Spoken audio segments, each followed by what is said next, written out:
La vie et l'attitude de Christ ont constitué la base de la provocation. Il était un défi dans sa manière de vivre.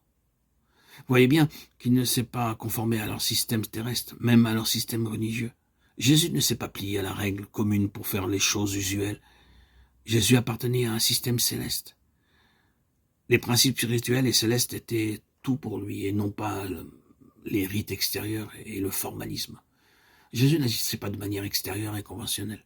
Il se tenait sur la base des principes intérieurs. Et ce que signifiait son comportement a provoqué ceux qui étaient attachés à la forme plutôt qu'à l'esprit, au cadre plutôt qu'au cœur. Ces personnes offraient le service des lèvres. Dieu cherchait le service du cœur. La présence du Seigneur Jésus désavouait ce formalisme, ses coutumes et ses traditions. Jésus apportait la norme céleste, les lois célestes, le système céleste.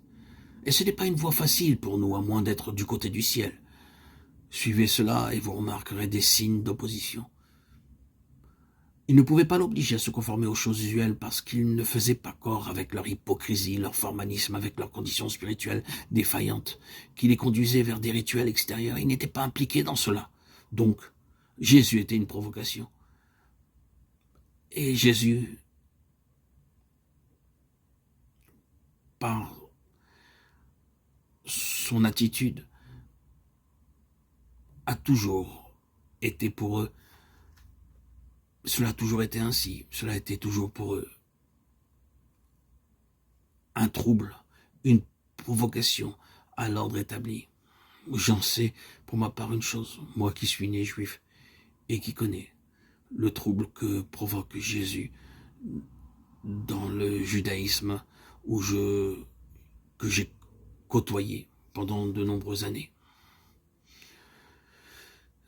Jésus mettra toujours en évidence si nous sommes régis davantage par la règle commune que par le principe céleste.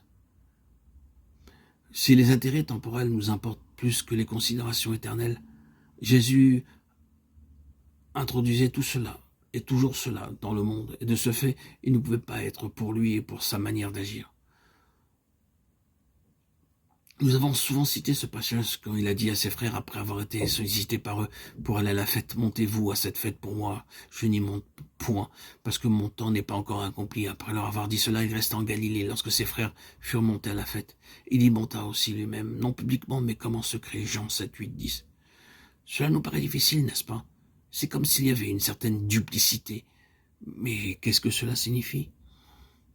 C'était la fête des tabernacles qui avait lieu, commémorant l'émancipation de l'Égypte et l'entrée dans le royaume de Dieu, la délivrance de ce monde mauvais et l'entrée dans le royaume du Fils de son amour.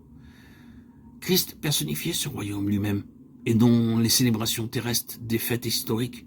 Il est le royaume de Dieu, ce n'est donc pas une question liée à la célébration occasionnelle d'une manière extérieure comme c'était le cas. La célébration était vide de sens et ne correspondait pas à la réalité. Que dire de la délivrance de ce monde mauvais? Pourquoi était-il impliqué avec les princes de ce monde comme la plupart des autres peuples?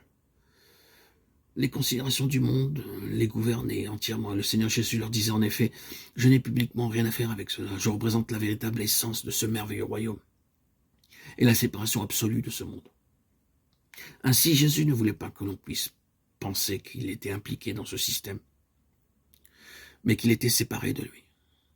S'il y est monté, non pas publiquement, mais en secret, c'était parce qu'il voulait retirer des personnes de cette fausse représentation des choses célestes et les attirer à lui. L'incarnation de la pensée céleste de Dieu concernant la fête des tabernacles. J'ai cité cela à titre d'illustration pour essayer d'expliquer ce qui est dit. Il était une provocation parce que dans son comportement personnel, il a signifié quelque chose d'autre, un ordre céleste. Il en est toujours ainsi. Là où les enfants de Dieu deviennent véritablement des personnes célestes et spirituelles émancipées au milieu du système religieux établi et vivant par des principes célestes, quelle provocation il suscite? Quel propos hostile? Vous ne pouvez pas être un véritable enfant de Dieu sans que l'on parle contre vous. Vous ne pouvez pas être un enfant de Dieu vivant sur une base céleste sans échapper aux paroles antagonistes. Vous signifiez quelque chose et ce monde est contre ce que vous représentez.